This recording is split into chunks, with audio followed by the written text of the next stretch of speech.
You know that feeling when someone asks you for the time and you just freeze for a second? Or maybe you've asked someone and gotten a confused look. Hey, don't worry, you are definitely not alone. Today, we're going to break down how to ask for and tell the time in English with total confidence. I mean, this has to be one of the most common questions on the planet, right? But in English, there are a few little traps that can easily catch you out.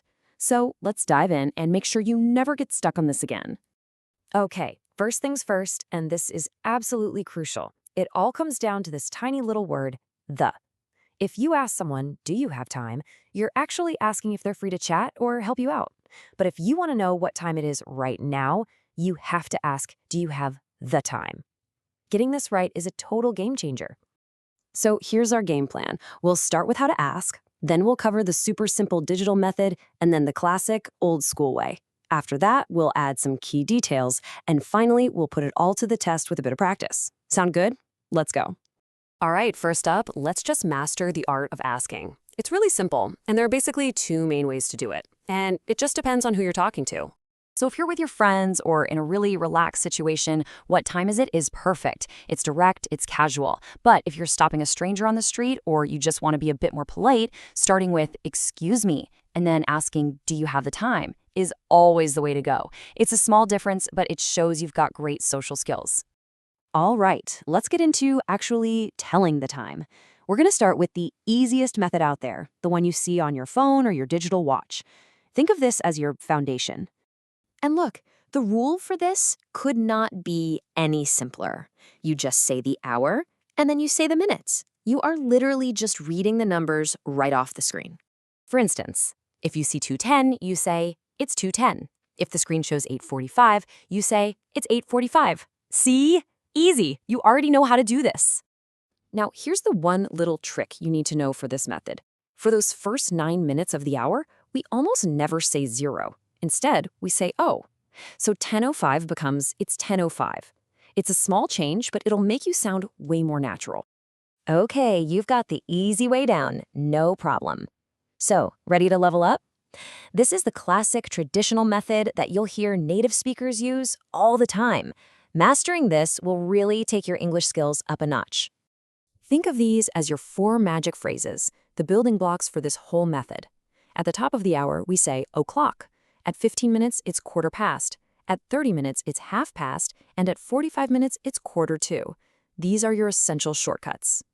Okay, here's the secret to making this method super easy. Just picture a clock in your head. Now imagine drawing a line straight down the middle, from the 12 to the 6.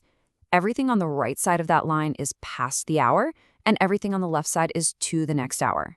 So for any time in that first half of the clock, you say the minutes first, then the word past, and then the hour. So for our example, 2:10 becomes 10 past 2. Simple, right? We're just counting how many minutes have gone past the hour of 2.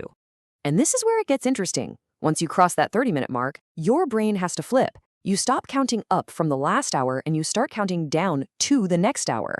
So 2:40 has nothing to do with 2 anymore. It's 22:03 because there are 20 minutes left until 3 o'clock. This is the key difference.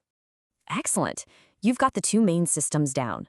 Now let's just sprinkle in a few final details to make your time-telling skills absolutely perfect. So you know how we usually use a 12-hour clock when we're talking, right? Well, that's where AM and PM come in. AM is for the morning, from midnight till noon. PM is for the afternoon and evening. And don't forget these two special words. 12 p.m. is noon or midday, and 12 a.m. is always midnight. And here's a super quick and useful grammar tip. When you're talking about the specific time something happens, the little word you always need is at. I wake up at 7 o'clock. The meeting is at 2:45. The movie starts at 8:30. It's that simple. You've learned all the rules, you've seen all the examples, so now it's your turn. Let's do a few quick exercises to make sure all this new knowledge really sticks. Okay, first up, take a look at this time, 5:50. How would you complete this sentence using that classic method? It's 10:06. I'll give you a second to think about it. And the answer is 2, because we're on that left side of the clock, remember? We're counting the 10 minutes until the next hour, which is 6. It's 10 to 6. Well done if you got that one right. All right, for our next challenge, let's play a little matching game.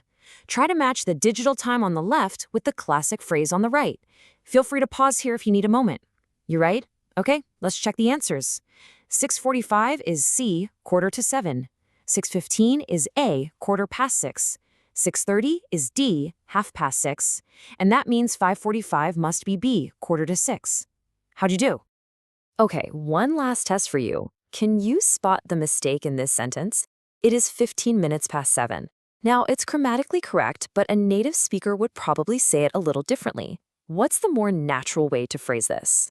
The correction is, it's quarter past 7. Remember those magic phrases we talked about? For 15 minutes, we almost always use that shortcut quarter. It's not that 15 minutes past is wrong, it's just that using quarter is what will make you sound so much more fluent.